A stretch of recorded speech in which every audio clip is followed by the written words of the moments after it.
Thank you for joining us tonight at 10. I'm Sarah Horbacewicz. A couple of storms are making their way across the state tonight, and our meteorologist Simone Thomas joins us now. Simone, I know we're already seeing some of that rain tonight, but what we're really watching for is tomorrow, right?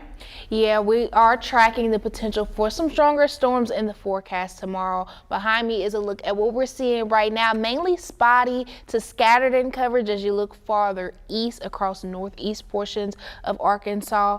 But the big thing that we're going to be paying attention to is tomorrow. So for anybody with any holiday traveling plans, if you're looking to head out tomorrow, you definitely want to stick around for the full forecast because we're talking about the potential for some severe weather, but we're going to have cooler and drier conditions in place for the Thanksgiving holiday. So I'll have all you need to know for what's coming up tomorrow later on in the show. All right, thank you, Simone. Tonight we have new developments into a Little Rock police investigation after a shooting involved multiple people last night on 12th Street.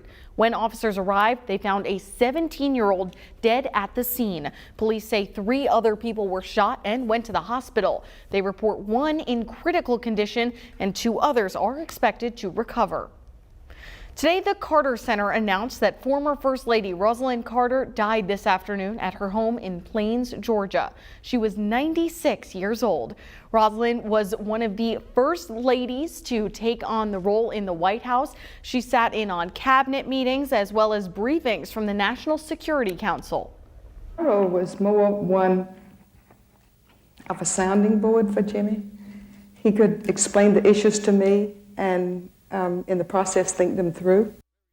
She married Jimmy Carter at age 18. The couple had 4 children and ran the Carter family peanut business. She was a full partner in both of Jimmy Carter's campaigns for governor of Georgia and the presidency, as well as the Carter Center, which the couple launched after leaving the White House to promote conflict resolution and advance human rights.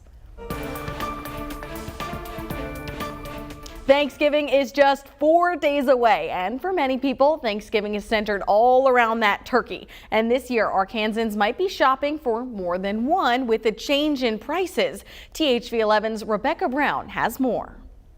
On Thanksgiving Day, usually people go around the table saying what they're thankful for. This year, turkey prices may be added to that list, or at least your grocery list. As local economists say, they've seen a drop in prices. We'll start to see that the sticker shock on many of those items for this year's Thanksgiving are going to be a lot improved compared to what we were seeing this time last year. At the stores this year, you may not have to second guess about grabbing a whole turkey to serve on Thanksgiving. According to James Mitchell, a professor of agricultural economics and agribusiness, if you produce more of a product, you'll have lower prices. A lot of that is due to it's been cheaper to raise those turkeys, cheaper feed, and we've lost fewer of them to bird flu this year. So both of those factors contribute to a much lower price at the retail counter for our consumers this year. Mitchell says turkey farmers were able to produce more turkeys this year after recovering from a tough year battling avian influenza, also known as HPAI, that impacted about 8.7 million turkeys. So last year we raised around 210 million turkeys.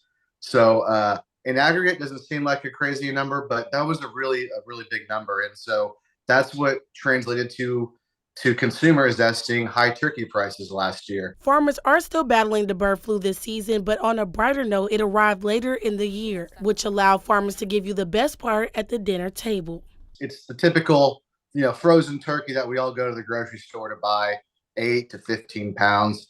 And you look at that price, and that's down 44% compared to October of last year. So not just lower prices, much lower prices. In Little Rock, Rebecca Brown, THV 11 News. According to the University of Arkansas Division of Agriculture, state turkey farmers raised 6% more turkeys this year, pushing Arkansas to 3rd in the nation for turkey production and helping drop those prices. Today, Jacksonville celebrated Thanksgiving just a little early. Volunteers met at Jacksonville Middle School to give out 250 free food boxes, including hamburgers and hot dogs. Organizers say this is the 8th year for the event, but this year saw some of their biggest crowds. This is the greatest year that we've had in volunteer turnout. We have more volunteers than we've ever had. We also have more churches that have partnered with us this year, but the crowd has been incredibly great response.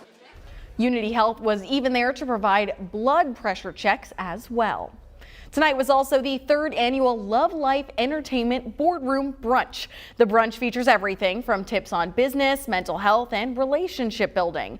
The event was headlined by Gina Neely, a host from the Food Network. She wanted to help give people the insight on the tools you usually don't get until after you get a job opportunity.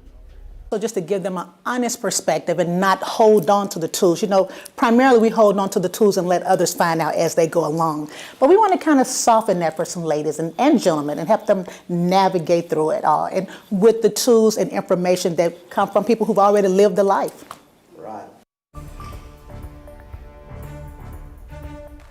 Israel says it has uncovered a tunnel and other evidence that Hamas was using the main hospital complex in Gaza as a command center.